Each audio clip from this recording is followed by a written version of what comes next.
Down back over to Baton Rouge, but what have you seen so far that's impressed you?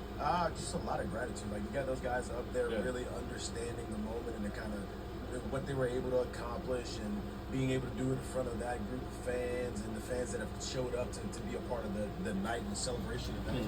See a lot of gratitude. It's pretty cool to see them kind of get to soak that in. It was cool to see Kid Anderson, who talked about being in the stands 2 years ago, right? To get that opportunity to understand how big of a thing this is, and all of a sudden to live those dreams out in front of those fans. Overall, too, we heard from Jared Jones and Jay Johnson. We'll be getting back to Baton Rouge here in just a little bit. Okay, so hang tight. Well, let's get you back down to the box, and Jared Jones on deck. All right, we have one more player guest to hear from.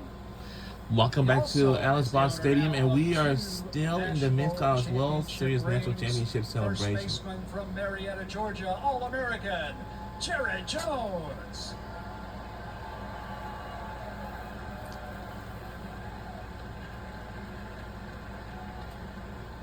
Let's take a look at why Jared Jones helped lead the Tigers to the national title in Omaha. Jared Jones.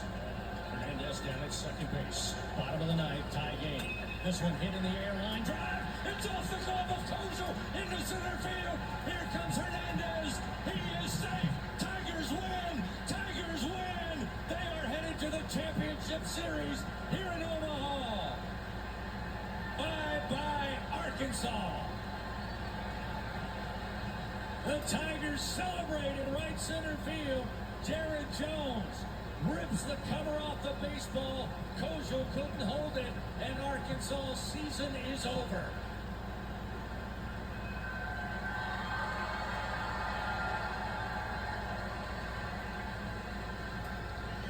Certainly one of the iconic moments in the history of LSU baseball in the College World Series. A great call there by the voice of the Tigers, Chris Blair. And Jared, now that we've watched it, we got to talk about it first. Bottom of the ninth inning, you guys are down by 2 runs, 5-3. Let's see how far we are now. Looks like it's going to be very difficult against a great Arkansas pitching staff. Got a long way to go. Light in the dugout. You guys never cease to believe that you could get it done. Yeah, absolutely. This team is very tough and together, and that's something we talked about all year long. And going into the last inning there against Arkansas, we had belief that we could get it done. And it started with Derek Curiel running hard out of the box and getting to first base, and then getting to second on the air. And then Ethan having a tough at bat, working a walk. Luis driving in the baseball to drive in those 2 runs. And then, me just doing my job there. At the end of the day, it's a team sport, and I'm just super happy to share that moment with this group of guys. Absolutely. And of course, Jared's walk-off hit propelled the Tigers into the College World Series Finals, where they swept Coastal Carolina for LSU's 8th national title. Jared also, like Cade Anderson, is ranked very high in the LSU history books. He now has 64 career home runs, number 3 all-time at LSU. He's also in some pretty special company. Number 2 on the list is Brad Cressy. Number 1 on the list has his number retired up here, Eddie Furness. Jared Jones is right there with them. Jared, what does it mean to you to be a part of LSU history in that way and to be mentioned among LSU legends? It's awesome. It's really unbelievable to me, to think 3 years ago when I started my career at LSU that this is where I would end up. I'm super grateful to the coaching staff and to my parents for helping me get here, and to my teammates. I couldn't do it without them, and I'm just super grateful for it all.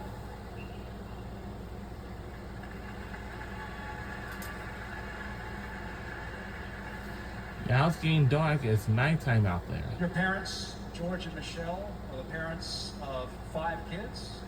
Jared is the youngest of 5. He has an older brother whose nickname is Moose.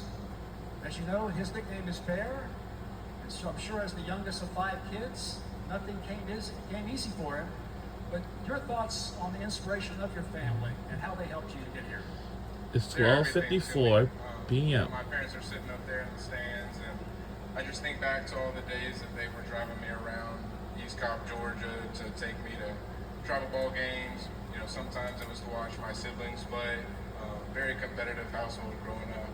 Had to be first to the dinner table if I was going to eat that night. But you know, I think to my brother, you know, like playing with football, like Josh said in the backyard, those are memories that I'll never forget. And you know, it's just like you dream of these moments and you dream of being in this situation, and to see it all come true, I'm super grateful for them, and I just love them so much.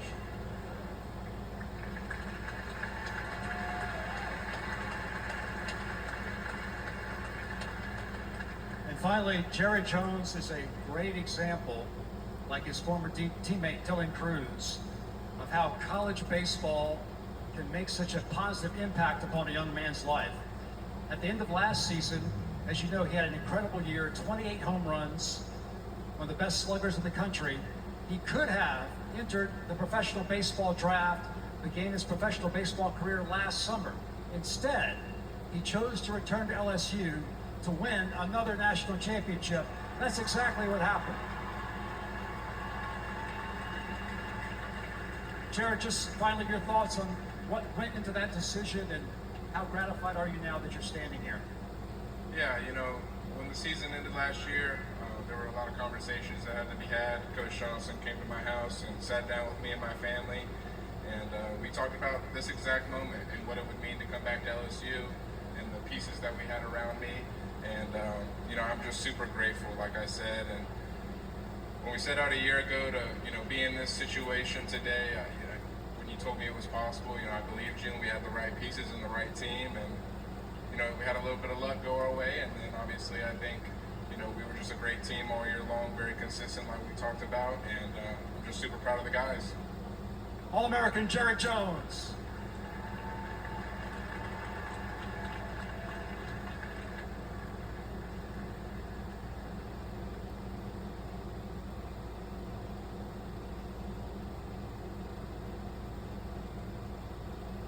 Amazingly, it was 4 years ago to the day,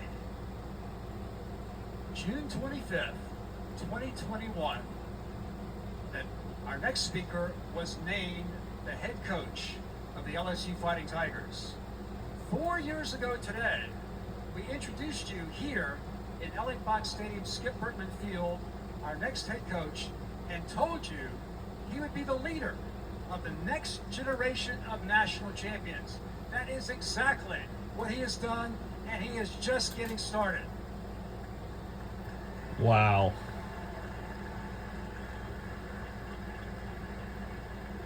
Two-time national champion, 2025 National Coach of the Year, the head coach of the LSU Fighting Tigers, Jay Johnson.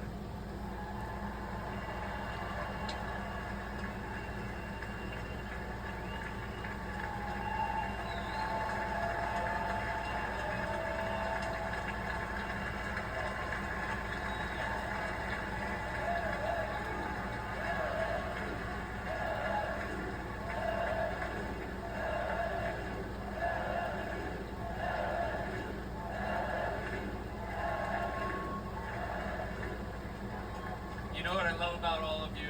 It doesn't matter if it's Wednesday in the middle of June, if it's in Baton Rouge or Omaha or 117. The head coach is you Jay never Johnson, run is out our of head energy. coach. And, you know, he was two-time national champions, you know. Back in 2021, he was the next head coach.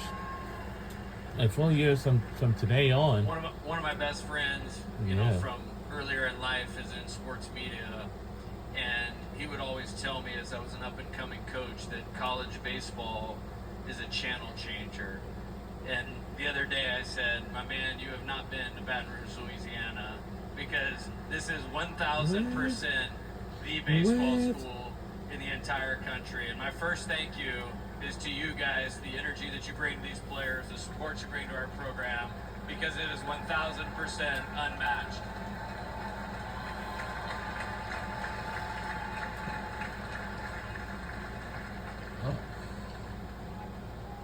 So just a few remarks that are all going to center around the same thing, and that is being thankful. I'm so thankful that my path got directed here. I'm thankful to Scott and our administration for giving me this opportunity to be here. I'm thankful to the great support staff we have at LSU that allows our program to thrive like this. I'm thankful that I had an opportunity as a young coach to learn and understand from the best coaches in the history of college baseball from a distance. And I'm even more thankful for the time that I've had here to have the relationship with, in my opinion, the greatest baseball coach of all time, and that's Coach Skip Bertman. Coach, I love you and thank you very much.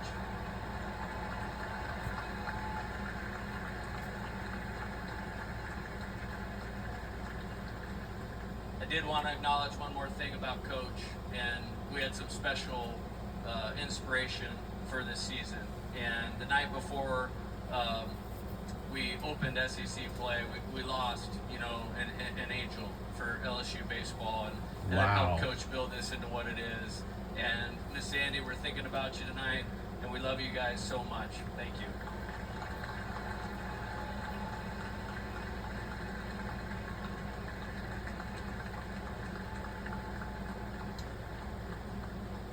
I'm very thankful. I hate to say this and record this, but for what I believe is the greatest coaching staff in college baseball. And if you had any insight on how hard these guys work to recruit, to develop, to keep these guys focused on the right things, and the consistency that they do that day in and day out, I know you would be really, really proud. And so I want to honor my coaching staff and the work that they put in, because it's incredible. Thank you guys. Thank you.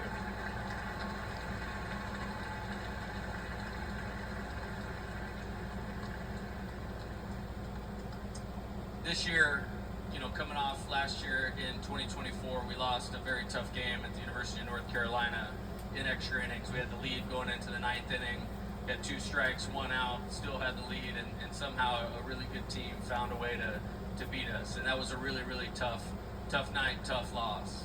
And as I started thinking about what was going to be important, for us to help you spend your summer vacation exactly where you want to in Omaha, Nebraska, we had to formulate a plan for this team.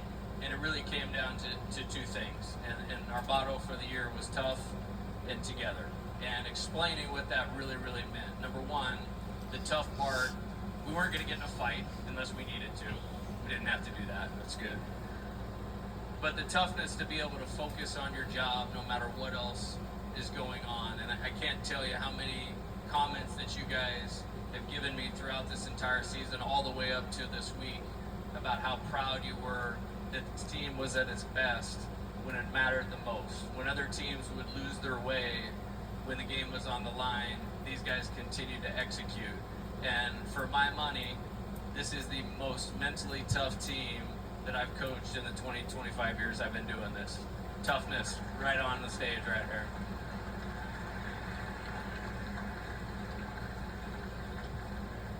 And then the together part, and this is the part that I'm most proud of. We only had 12 players that played in a game last year for this team, but those were the right 12 players to return, and I'm super proud of them. They're about the right things, they're great players, they learned from their experiences, and they led in an exemplary way. Then we had 10 players from the transfer portal, 2 junior college players, and 10 freshmen. And we had to work really hard for that collection of talent to become a team. And it came down to one simple phrase that these guys completely bought into, is I will always place the needs of the team above my own. And in this day and age, that is incredibly uncommon. And they did something really, really special because they always place the needs of the team above their own. And what I'm most thankful for is that commitment to team first, the togetherness, the mental toughness, because even at LSU, even recruiting the best players in the country, you're not guaranteed success.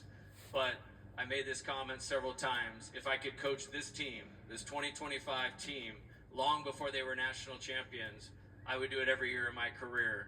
So fellas, stand up right here. You guys stand up and give the 2025 national champions a standing ovation.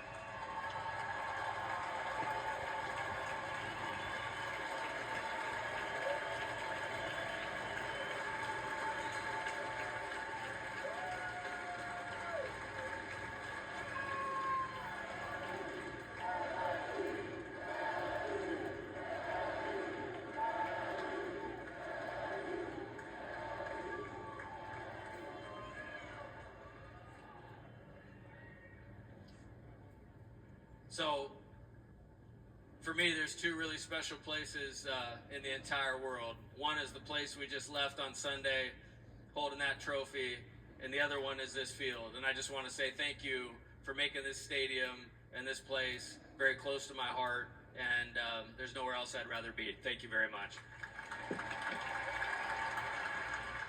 Coach Jay Johnson. Great stuff from Jay Johnson. We'll take a look at a trophy presentation, and the Intimidator gets updated when we return down to Baton Rouge, home of the College World Series champs. We'll be right back on the other side. Don't you go anywhere. My life is